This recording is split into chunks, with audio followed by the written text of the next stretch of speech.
नमस्कार दोस्तों। बहुत समय से पूरे देश को जिस चीज़ का इंतज़ार था फाइनली वो आ चुकी है।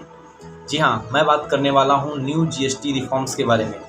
पुराने जीएसटी सिस्टम में अभी तक 4 स्लैब्स होते थे, 5%, 12%, 18% और 28%। लेकिन अभी नए जीएसटी रिफॉर्म्स में 2 स्लैब्स को टोटली ख़त्म कर दिया गया है, जिसमें कि 12% और 28% है।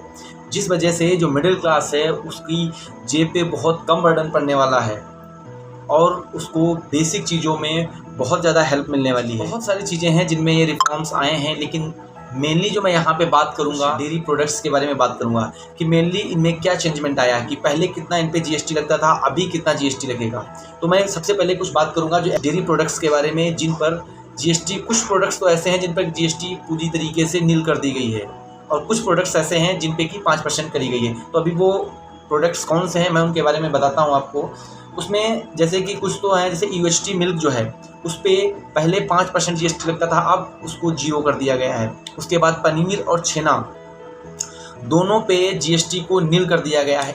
यूएचटी मिल्क, छेना और पनीर के अलावा कुछ और भी प्रोडक्ट्स हैं जिन पर कि 12% जीएसटी लगती थी, अब वो घटा के 5% कर दी गई है, जिनमें कि बटर है, घी, डेयरी स्प्रेड्स, चीज़, कंडेंस मिल्क।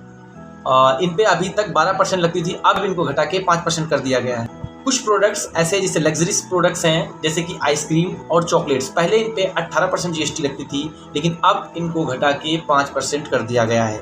अगर देखें तो डेयरी प्रोडक्ट्स में जो सारे प्रोडक्ट्स हैं, या तो उन पे नील कर दी गई है जीएसटी, या तो फिर 5% रखी गई है।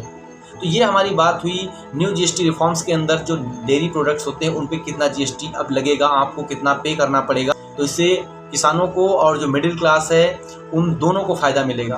आपको क्या लगता है कि न्यू जीएसटी रिफॉर्म से हमें कितना फ़ायदा हो सकता है? आप कमेंट करके हमें ज़रूर बताइए। धन्यवाद।